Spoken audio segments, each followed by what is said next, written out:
빛을 발하지 않는 어두운 항성이라는 것이 존재할까요? 대부분의 사람은 이 말 자체가 좀 어색하게 느껴질 것 같습니다. 애초에 빛을 내는 별을 항성이라고 부르기 때문이지요. 여러분 안녕하세요. 여기서 잠시 생각을 멈춰보겠습니다. 우주 세상의 일이라는 게 그렇게 단순하지만은 않습니다. 이곳은 토픽입니다. 이번 영상에서는 전 우주를 통틀어서 가장 무섭고 수수께끼 같은 가설상의 어두운 천체, 암흑별에 대한 이야기입니다. 흥미가 가시나요? 그럼 바로 시작하겠습니다.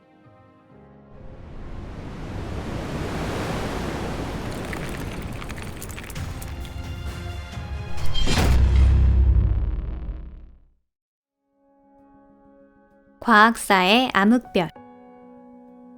광학적으로는 관측할 수 없는 항성이 있을지도 모른다. 18세기 뉴턴 역학 이후 제기된 의문입니다.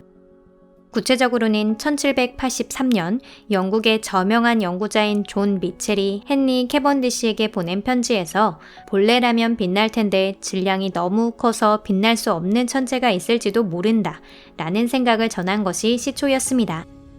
한 천체의 질량이 너무 크기 때문에 거기서 나오는 빛이 중력이라고 하는 견고한 감옥에 갇혀 나오지 못한다는 것입니다. 이론상의 가설이지만 세계에서 처음으로 블랙홀의 존재를 생각한 사람 역시 미첼이었습니다. 미첼의 암흑별 가설에 많은 사람들은 크게 놀랐습니다. 당시 사람들은 밤하늘의 모든 별들도 태양과 같은 천체이며 행성이 그 주위를 돌고 있고 그 행성에는 누군가가 살고 있을지도 모른다고 생각했기 때문입니다. 우리의 태양은 별에게 빛과 열을 전해줍니다. 그리고 이는 우리에게도 아주 당연하게 느껴지지요. 하지만 만약 이것이 당연하지 않다면 암흑별 행성에 사는 존재들은 어떤 삶을 살고 있는 걸까요? 그곳에서는 어떤 하늘이 펼쳐져 있을까요? 이 주제를 처음으로 깊이 파고든 사람 중 한 명은 바로 시인 윌리엄 블레이크였습니다. 그는 자신이 쓴 천국과 지옥의 결혼이라는 작품에서 태양 대신 검은 빛의 구체가 떠오른 하늘을 그려냈습니다. 블레이크에 이어 많은 유명 작가들과 시인들도 이 주제를 다뤘습니다. 오랜 시간이 지나면서 인간은 세계와 우주에 대해 더 많은 것을 알게 되었습니다. 그리고 당시 미첼이 생각했던 것이 블랙홀과 거의 닮아있지 않다는 것도 알게 되었죠. 실제로 블랙홀은 자신에게 온 빛을 놓치지 않습니다. 하지만 스스로 빛을 내지도 않아요. 그런데도 소설에서는 이상하고 기괴한 검은 태양에 대한 내용이 종종 등장하며 이반 예프레모프는 안드로메다 성운이라는 SF 소설을 발표했습니다. 이 책에 나오는 메인 에피소드에서 주인공의 우주전함은 불가사의한 아이언 스타 중력장에 잡히게 됩니다. 해당 별이 눈에 보이는 파장의 빛을 내지 않았기 때문에 미리 발견하지 못했던 것이죠. 승무원들은 어쩔 수 없이 아이언 스타 행성 중 하나에 착륙하여 빛을 알지 못하는 전혀 다른 생명체를 만나게 되고 그들의 위협을 받게 됩니다. 예프레모프 소설은 본국 소련에서 큰 화제를 불러일으키며 미국까지 빠르게 퍼져나갔습니다. 철의 장막조차 작가의 재능을 막을 수는 없었나 봅니다. 하지만 출판 후 70년이라는 세월이 흐른 지금 예프레모프의 생각은 과학적 사고와는 거리가 멀어졌는데요. 현대 우주물리학에서도 아이언 스타에 대한 개념이 있긴 합니다. 이는 양자 터널이라고 하는 물리 현상에 의해 생길 수 있는 가설상의 어두운 천체를 말합니다. 하지만 아주 기나긴 시간이 흐른 뒤에야 나타날 수 있는 별입니다. 10의 1500승이라는 시간이 지나야만 비로소 그러한 물체가 출현할 수 있는 것입니다. 이 상상을 초월하는 시간과 비교하면 우리의 우주가 탄생하고 나서 지금까지 지나온 시간은 그야말로 찰나의 시간에 불과합니다. 물론 SF 작가들은 당대의 과학 지식을 바탕으로 글을 쓰기 때문에 비판할 필요는 없습니다. 당시엔 빅뱅 이론조차 대중적으로 받아들여지지 않았던 시기입니다. 예프레모프를 포함한 다수의 과학자들은 우주가 시작된 시점은 존재하지 않으며 우주에는 무한한 길이의 역사가 있다. 따라서 우리의 은하에도 아이언 스타가 있을지도 모른다라는 생각을 갖고 있었습니다. 그렇다면 암흑별이라는 것은 존재하지 않는 것일까요? 아닙니다. 지금 이 순간 암흑별이 존재하고 있을 가능성이 충분히 있습니다. 옛날의 상상과는 달라졌을 뿐이죠. 그저 조금 더 이상하고 위험한 별일 뿐입니다. 암흑물질과 암흑물질성. 암흑물질에 대해 들어보신 적이 있으신가요? 암흑물질은 중력작용 이외의 상호작용과는 일절 관계하지 않으며 어떤 스펙트럼의 빛도 발하지 않는 수수께끼의 물질을 말합니다. 따라서 광학적으로 관측하는 것은 물론이고 그 어떠한 방법으로도 기록할 수 없습니다. 우리가 알고 있는 것은 그것이 실제하고 있고 그 양이 방대하다는 것, 기존 물질이나 항성, 행성보다 훨씬 대량으로 존재한다는 것뿐입니다. 암흑물질에 대해서는 거의 알려진 내용이 없습니다. 하지만 몇 가지 추론은 가능한데요. 예를 들어 암흑물질로 이루어진 항성이나 은하가 있을 수도 있습니다. 그렇다면 우주 규모로 가까이에 존재하고 있지만 정작 우리는 전혀 볼 수 없는 완벽한 미지의 새로운 세계가 펼쳐져 있을지도 모릅니다. 우주가 아직 너무 어려 일반적인 항성이 존재하지 않았던 시절도 있었습니다.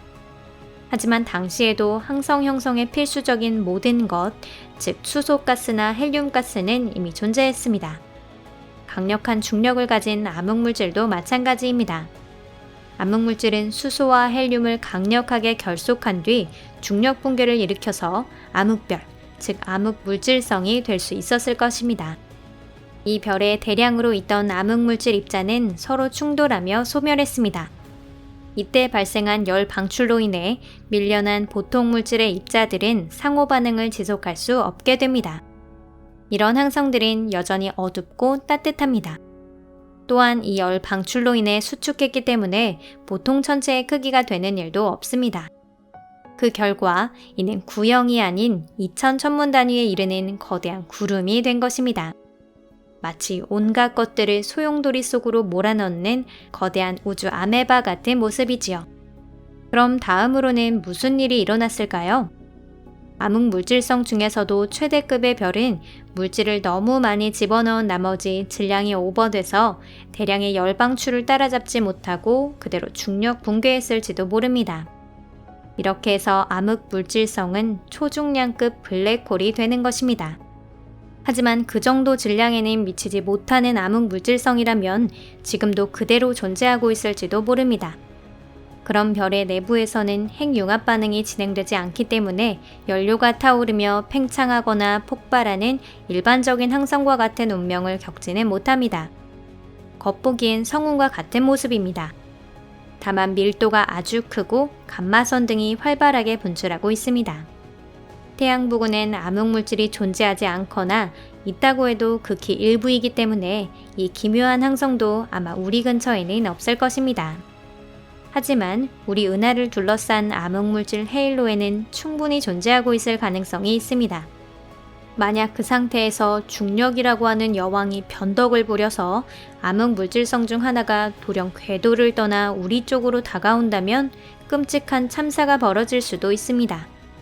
별이 내는 감마선으로 인해 지구상의 전자기기는 물론이고 생물권에도 막대한 피해를 미칠 것입니다. 암흑물질성이 태양계를 지날 것이라는 시나리오가 실제로 펼쳐진다면 그 영향을 예측하는 것조차 불가능합니다.